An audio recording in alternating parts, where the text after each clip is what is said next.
सोचिए, समझिए, आगे बढ़िए। हेलो फ्रेंड्स, मैं दिव्या सिंह। स्वागत है आपका टेक स्टेप यूट्यूब चैनल में। दोस्तों, हर साल की तरह इस साल भी कृष्ण जन्माष्टमी आ रही है, लेकिन इस साल कृष्ण जन्माष्टमी कोविड-19 के बीच आई है। जैसा कि हर साल मंदिरों को सजाया जाता है, स्कूल में छोटे छोटे बच्चे कृष्ण और राधा बनकर जाते हैं और बहुत सारे लोग तो अपने अपने घरों में कृष्ण जन्म की झांकियाँ सजाते हैं। अफसोस, इस साल ऐसा कुछ नहीं होगा, लेकिन फिर भी लोगों के मन में जन्माष्टमी की धूम कम नहीं हुई है और होनी भी नहीं चाहिए। इस साल भी हम लोग उसी उत्साह और धूम के साथ जन्माष्टमी अपने अपने घरों में सेलिब्रेट करेंगे, इस उम्मीद के साथ कि आने वाली जन्माष्टमी में हम अपने दोस्तों और परिवारजनों के साथ खूब मस्ती करेंगे और इस साल की कसर भी पूरी करेंगे। दोस्तों, श्री कृष्ण का पूरा जीवन हम सब के लिए एक प्रेरणा है। उनके जीवन की हर घटना कोई न कोई संदेश देती है, फिर चाहे वो बचपन की रासलीला हो या गीता का ज्ञान या फिर महाभारत का युद्ध।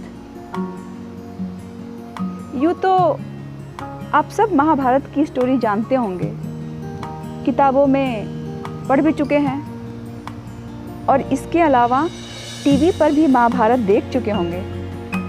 लेकिन फिर भी मैं आपको महाभारत की एक घटना याद दिलानी चाहूँगी।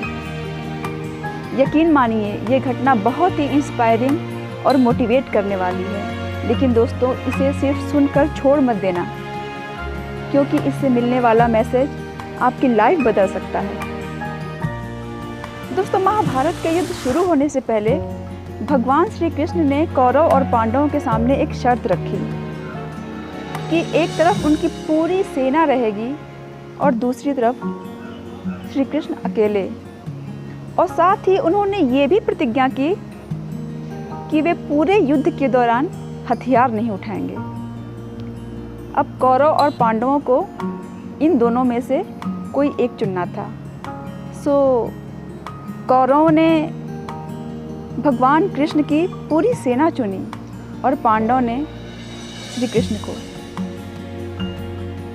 तो उस समय भगवान श्री कृष्ण ने अर्जुन से ये वादा किया कि वे चाहे कुछ भी हो जाए, पांडवों को विजय दिलवा कर रहेंगे। इसके बाद युद्ध स्टार्ट हो गया। युद्ध में जब पितामह भीष्म चारों तरफ कोहराम मचा रहे थे, वे अकेले ही पांडव सेना पर भारी पड़ रहे थे। ऐसा लग रहा था मानो वे कुछ ही पलों में पांडवों को हराकर युद्ध को समाप्त कर देंगे। अब श्री कृष्ण ये सब देख रहे थे और वे जानते थे कि अर्जुन पितामह भीष्म का मुकाबला नहीं कर सकते। और उन्होंने अर्जुन से ये भी वादा किया था कि वे निहत्थे रहकर भी पांडवों की विजय करवाएंगे। ये सोचकर उन्होंने पितामह को रोकने के लिए रथ का पहिया अपने हाथ में उठा लिया। तो पितामह भीष्म को भी मालूम था कि श्री कृष्ण विष्णु के अवतार हैं, इसलिए उन्होंने अपना धनुष बाण उठाकर एक साइड में रख दिया और हाथ जोड़कर उनके सामने खड़े हो गए। बोले, हे प्रभु, आप तो स्वयं भगवान हैं और आपने ये प्रतिज्ञा भी की है कि आप पूरे युद्ध में हथियार नहीं उठाएंगे, तो फिर आप भगवान होते हुए भी अपना वचन कैसे तोड़ सकते हैं? इस पर श्री कृष्ण ने कहा, हे पितामह, आप तो खुद ही ज्ञानी हैं। आप कभी अपना वचन व प्रतिज्ञा नहीं तोड़ते, इसीलिए आपका नाम भीष्म पड़ा। लेकिन आप शायद ये नहीं जानते, धर्म व सत्य की रक्षा करना आपकी प्रतिज्ञा से कहीं बढ़कर है।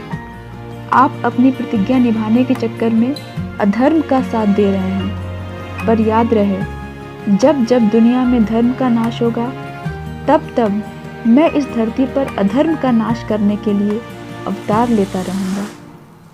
आप एक इंसान होकर अपनी प्रतिज्ञा नहीं तोड़ पाए और अधर्म का साथ दे रहे हैं, लेकिन मैं भगवान होकर भी धर्म की रक्षा के लिए अपनी प्रतिज्ञा तोड़ रहा हूँ।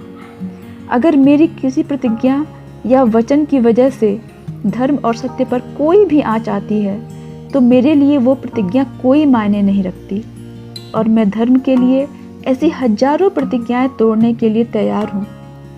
अगर आपके सामने धर्म का नाश हो रहा हो और आप कुछ नहीं कर रहे तो आप भी पाप के भागी हैं। दोस्तों, इस घटना में भगवान श्री कृष्ण ने ये संदेश दिया है कि धर्म व सत्य की रक्षा करना हमारे किसी भी स्वार्थ, हर वचन और हर मजबूरी से बढ़कर है।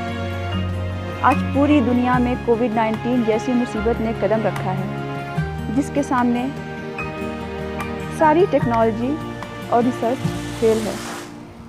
इसने हमारे मेडिकल साइंस को चैलेंज किया है, जिसकी वजह है सालों से चली आ रही हमारी चुप्पी। हमारे सामने प्रकृति के साथ अन्याय होता रहा और हम चुपचाप देखते रहे, और कभी न कभी अपने स्वार्थ के खातिर हमने भी वो अन्याय किया है और पाप के भागी बने, जिसका परिणाम आज हम सब भुगत रहे हैं। दोस्तों, समय आ गया है गलत को गलत और अन्याय का साथ न देने का। So friends, respect nature, save nature and save life. अंत में दोस्तों, अगर आपको ये वीडियो पसंद आया हो तो प्लीज़ वीडियो को लाइक करें और अपने विचार कमेंट बॉक्स में लिखें। देखते रहिए take a step YouTube channel. जय श्री कृष्ण।